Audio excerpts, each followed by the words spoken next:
So good morning and welcome to Monkhouse on Mondays. Today I'm joined by somebody I had the pleasure of working with at Sports and Leisure Management. It's John Oxley, and John is the Chief Operating Officer at Places Leisure. How are you today, John? I'm good, thank you, Dave. Good to see you. Excellent. Yeah, good to catch up as well, John. So before we start, we always ask, what are you up to agree with the Chief Medical Officer and get your one piece of exercise a day?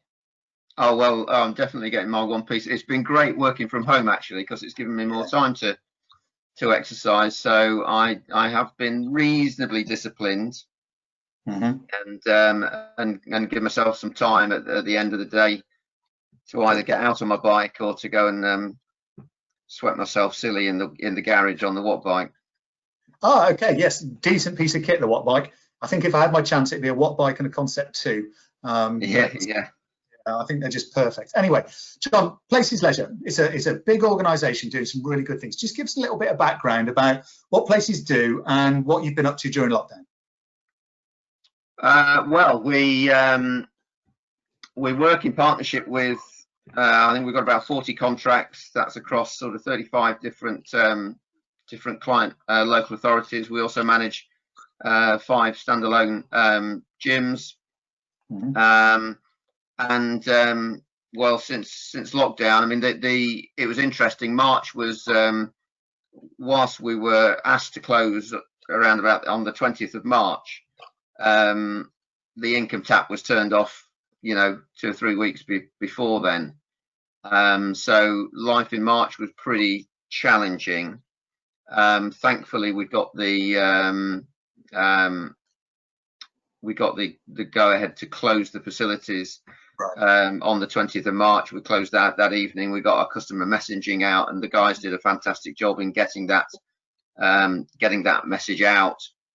We had a few days of managing stuff, and then really getting to grips with what the challenge is next. And that was really across 4 main themes, Dave, to be honest.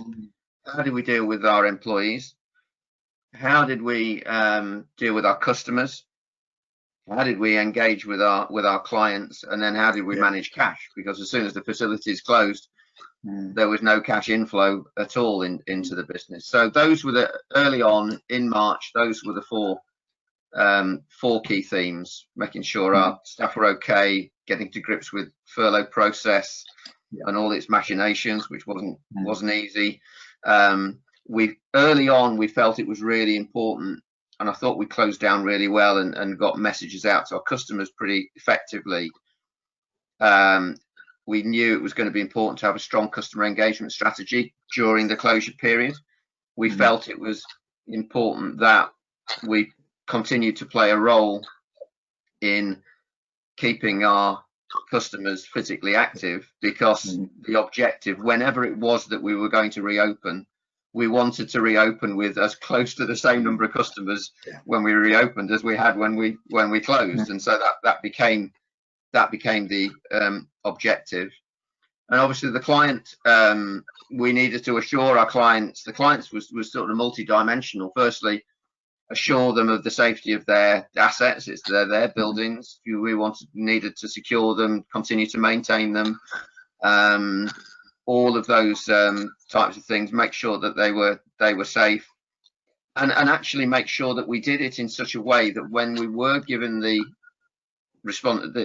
indication that we could reopen, that we could recommission quickly. Right.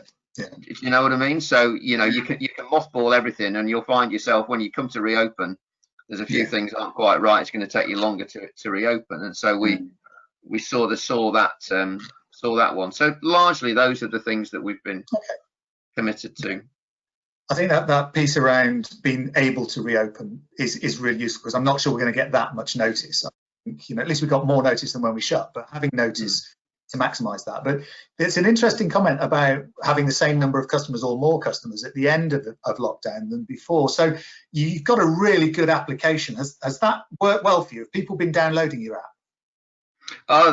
They have. I mean, we thought very quickly early on about, okay, well, this is happening. There was some question. I mean, because I've probably told you a million times, you don't have to know all the answers, but it's essential to know the questions.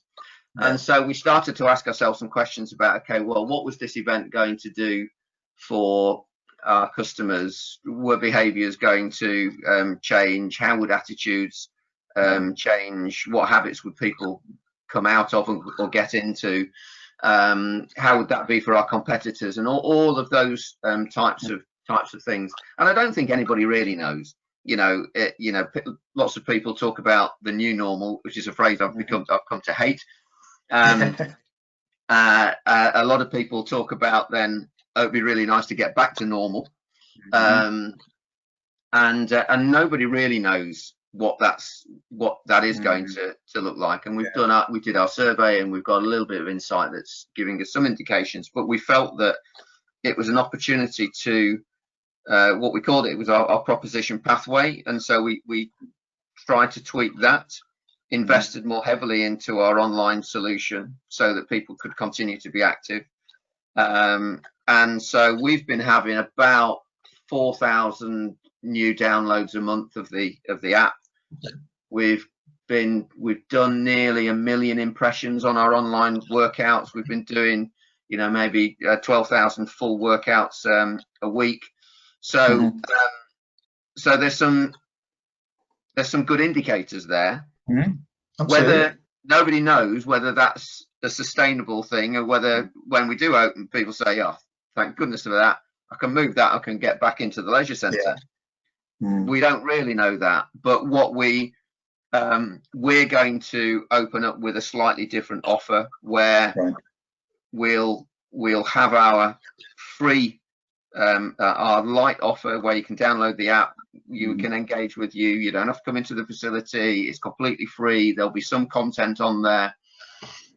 We'll then have an online solution, which is a subscription thing, but again, you don't need to get into the leisure centre, and it's a low price. And then there'll be a couple of facility based things. Now, I think that's going to be good for us, because it should broaden our reach. It should allow us to have an offer which might appeal to those who are uncomfortable about, we often talk about, the most difficult decision is how to walk through the door of a leisure centre when you've been physically inactive. So if we've got a proposition that enables you to be physically active in the comfort of your own environment, where you can run, walk, ride, work out at home, or whatever, just move about a little bit more, but we can help you do that and become a physical activity enabler rather than a leisure centre operator, then you still for those who have been members, but need some reassurance about coming back. So if the online solution is there, they can continue to use it. They don't feel under pressure to come straight back into the centre. So that's what we're going to do. And that'll be a change from what we had before, and we'll see if that broadens the opportunity for us.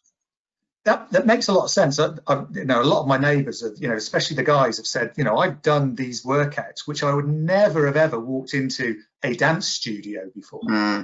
Frustrations, never call it a dance studio. I think that was one of your challenges back to me. But it puts people off. The whole title puts people off, and they're an activity they would never normally have done. So that online offer sounds really interesting. So as part of this insight that you're generating with your customers, with your team, and with your clients as well, and you can tell it's affecting your planning process. But what would you really like it to look like when we come out of COVID? What's the ambition about what this sector can offer its communities, can make a real difference?